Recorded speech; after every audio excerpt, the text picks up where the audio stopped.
I've changed for the better this time.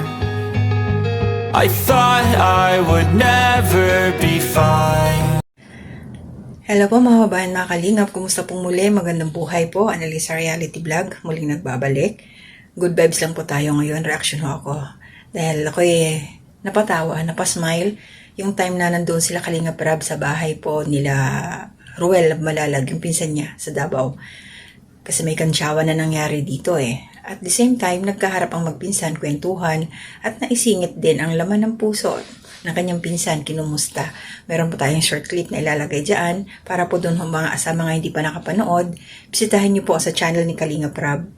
2 araw na yung nakalipas Nasa 300,000 plus pa lang yung views. So sana po supportahan natin yon. Basta good vibes lang po. Mamaya magbibigay din ako ng aking opinion kung bakit. Alam ko maraming issue sa Kalingap, no? Marami akong nababasa patungkol dyan sa mga issue. Pero magbibigay pa ako ng aking personal opinion kung bakit hindi ako nagre-reaction patungkol sa mga issue na yan. Ito na. So, shoutout muna kay Kuya Bal Santos Matubang at Edna Vlogs Kalingap Rab, Jack na Pia Matubang, mga kasama ko pong reactors dito sa Kalingap. Ayan.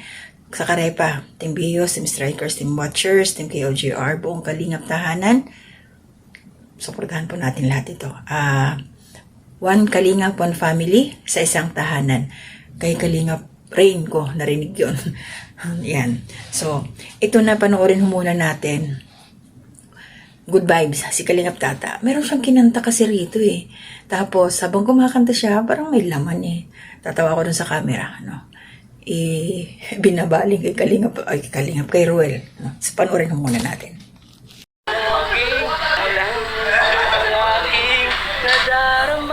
Pagkapiling ka, honey, so sweet. It's you, mahal kita. Lagi na lang ako sumusunod sa'yo. Mahal kita, yan ay totoo, honey. So sweet.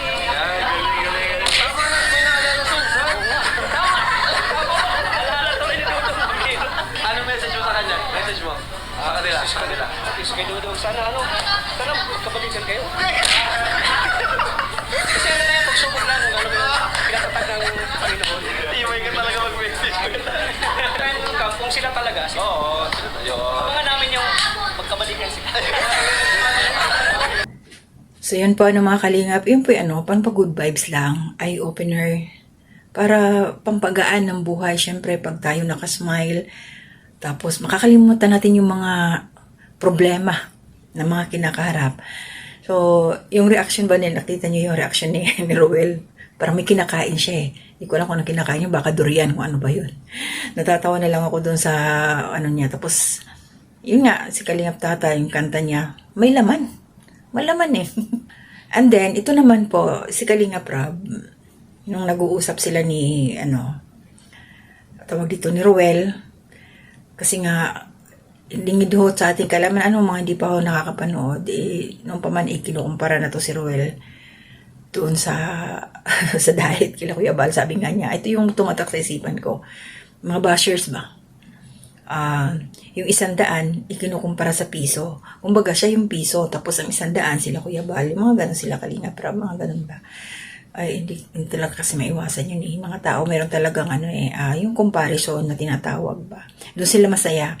Pero nakakatuwa kasi blood is thicker than water. Kita naman natin walang sa kanila, walang pakialaman, walang issue sa kanila. Siyempre mag-anak, magkadugo, magpinsan. Basta magtatrabaho lang sila. At ito yung narinig ko dito kay Dudong Ruel, pinagkaiba ng diet doon sa kanilang lugar. Doon sa Davao. Patungkol sa charity. So, ilagay ko na lang po sa last part yung resibo. Katunayan na sinabi niya ito. No? Kailangan ko yun Baka sabihin ninyo nagawa-gawa ko ng kwento para dun sa mga hindi pa nakapanood at hindi po updated sa mga nangyayari kay Ruel Malalag tsaka dito kay Kalingap Rab. So, sabi nga niya kasi kinumusta ito ni Kalingap Rab kung ano yung kumusta siya doon sa Davao.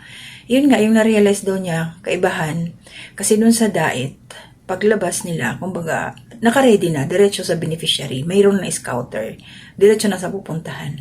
Whereas daw dito sa Davao, doon sa Davao, sa kanilang lugar, aalis, nagbabaka sakali, basta, kumbaga, travel lang, kung saan maghahanap, kung may makikita ang karapat-dapat, kung saan sila mapapadpad, kumbaga walang scouter. On the spot, yun, on the spot. Yun ang pinagkaibahan. Pero mas nag-i-enjoy siya kasi sabi nga niya, doon daw sa lugar nila, mas ina-appreciate kahit maliit na bagay, 50 pesos, yung amount, 100, kung ano lang kaya nilang iabot. Appreciated daw po doon sa kanilang lugar. Baga masaya na yung mga tao doon sa kanila, ganun kababaw, kaligayahan. Hindi naman sa mababaw, basta kontento. Ayan. Kontento na sila kung mayroon darating ng grasya. Masaya sila. Pero nag-disclaimer din naman siya dito, na hindi naman, iba kasi sa diet, no? Iba naman yun doon. Siyempre, parang, ano ba yung ibang tawag doon sa diet na city, baga nakasanayan na kasi na kailangan malaki-laki, malaki-laki ibibigay mo. Kasi yun ang doon, nakasanayan nga. So nakakatuwa. Alam nyo, mga kalingap, mga kababayan, habang pinakikinggan ko yun, masasabi kong patutuo ni Ruel Abmalalag, sabi ko, parang nakaka-inspire. Yung mga ganun na nandun ka sa sarili mong lugar, may matutulungan ka. Sarap ng pakiramdam ng ganun. Sa isip-isip ko, mangyari kaya sa akin yun. Parang gusto ko rin makatulong, kaya lang, unahin ko muna yung pamilya ko. Charity begins at home. No? Step by step lang tayo. Kahit gustuin man natin tumulong, pero hindi pa kaya. Wala pa tayong makinarya. Hindi pa kaya. Alam naman ho natin yan. Kasi mahirap naman yung tutulong ka. No? Dati ko na sinasabi to na tutulong ka sa iba, pagkatapos ikaw naman naghihikahos. Mahirap naman yun. So, unahin mo na yung sariling pamilya. Pag stable na sila, okay na lahat. Then spread na ng ating mga, ilayo na yung kamay, hindi na yung, nandiyan ka na lang palagi, no? Galaw-galaw din tayo sa ibang lugar. Yun yung nasa isip ko. Alam mo yung pakiramdam ko, mga kababayan, mga kalingap, parang pinoprogram yung isip ko, yung puso ko na, gusto ko rin gawin yung mga ginagawa nila kalingap, pero gusto ko rin. Kaya lang, hindi pa time ngayon eh. Hindi pa right time. Kasi ayokong isugal yung pag-aaral ng mga anak ko. Ayokong gusto ko talaga yung may fix na sahod na may makukuha ko isang buwan. Kasi alam naman natin yung pag-YouTube na hindi naman yan permanente, na marami kang viewers. Siyempre yung mga bayarin sa school, permanente yan. No? Matik na yan. Kaya pagdating ng sweldo, kailangan, andyan na yan, nakabudget lahat. Kaya na-inspire lang ako. Parang sabihin na natin yung isip ko, unti-unti nilulugar, tapos yung mga, sabihin na natin tayo, nagtatanim sa isipan, sa puso kung ano yung gustong gawin.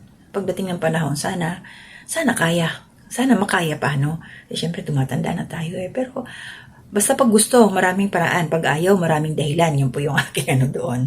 So, masaya lang ako, kila Kalinga Prab. At sa kasamahan din ng vlog nila na to, para ho dun sa mga hindi pa nakakapanood, nagbalik tanaw si Kalinga Prab, binuntahan din nila Jack, yung team nila, yung bahay kung saan lumaki si Kuya Bal.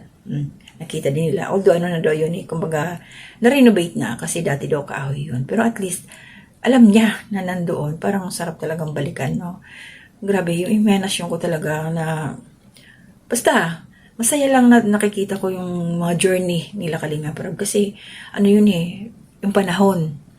Lumilipas, tumatanda tayo. So, merong babalikan, may panonoorin. At least, yung steps na yun ni Kalinga Prab, masasabi kong, yun ang walang makakarating sa paruroonan kung hindi lilingon sa pinanggalingan. So, ayun, lumingon siya dun sa kanyang pinanggalingan, sa papa niya, kung saan pinanganak, kung saan lumaki, nakita niya yung lugar. So, yun lang yung kagandahan doon, Yun kailangan talaga para mabuo, para makapag, tuloy-tuloy. At naalala nga niya, sabi nga niya, dapat si Kuya Bal daw mag-stay doon sa lugar nila, taga doon, mag-charity din, no? Kahit daw isang buwan, nabanggit siya ni Kalinga Prab. Baka hindi ko masama sa clip, pero bisitahin niyo na lang po sa kanyang channel. So, yun lang yung sa akin, happy. Pabalik na ba sila? Mag-iingat kayo Kalinga Prab, kasi wala pa siyang upload, baka nasa travel, no? Hindi ko lang alam kung nasaan na sila ngayon. Baka nga nasa biyahe pa. safe journey, safe travel, flight. Yung mga naglaland trip, mag-iingat kayo. Sila Kuya Pure Health. Mag-ingat kayo sa pagbibiyahe ninyo. Maraming salamat always to my silent viewers, new subscribers. Thank you po sa suporta ninyo. Mga nandiyan sa comment section always, sa aking community spotlight. Thank you po. Mga nanonood na hindi po nag-skip ng ads, maraming salamat sa inyo. So, hindi po muna ako mag-shoutout isa-isa. Try ko po makagawa pa ng aking recording. Kay Indiano Bicolano, may napanood ako nung pumunta sila kay Dara. So, i-upload ko lang to at magre-record ho ako habang uploading kung ano yung aking napansin doon sa pagpunta nila. So, maraming salamat muli. Hanggang dito na muna. To God be the glory. Sobrang challenging dito insan. Kasi dati sa diet, gigising na lang ako, tapos pabiyahe. Yung, kumbaga, may mga pinupuntahan na.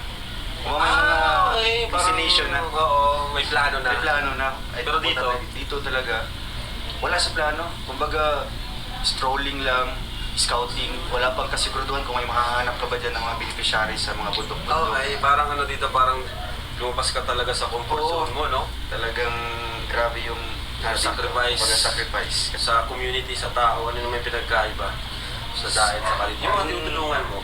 Honestly, insan, talagang dito ko sasabihin na dito talaga napaka-grateful talaga ng mga tao. Kasi akalain mo, bibigyan mo silang 50, 20. Talagang Parang abot langit yung pasalamat nila. Saka, hindi ko man sinabi na doon sa dahil. Hindi. Kasi, ano ka dyan, kung ba, contentment ba? So, congrats insan kasi yun, talagang, yun kumbaga, nag-take ka ng risk. Sobra. Kasi di mo alam kung, syempre, bihira talaga yung nagsosolo. Yung talagang iba, nag-stay na talaga doon eh. Kasi ayaw nilang mag-take ng risk. Ayaw nilang natatakot sila. Kasi yun naman talaga yung, yun naman talaga yung gusto ni Kuya Bal. Kaya mo na, pumunta ka sa lugar mo. Kaya pag di mo kaya, balik ka na lang. Parang gano'n. Friend natin yung pagtulong, hindi lang dito sa Bicol. Grabe rin yung kasipagan mo insan. Bilib ako sa kasipagan. Ganun lang kasi yun insan, kumbaga, yun nga, take a risk ka. Pero kung tamad ka naman, wala naman, magsisigap. Oo, kailangan mo rin talaga. Talagang, walang hindi ka maging successful. So, kumusta naman insan ng iyong puso? Kumusta naman ang puso ni Insan Roel? Grabe. Medyo Kumusta lang? Okay naman. Okay naman. So, kumbaga, Lahat kami ay nagulat eh. Kaya, Pero, okay ka naman na ngayon. Okay naman kayo.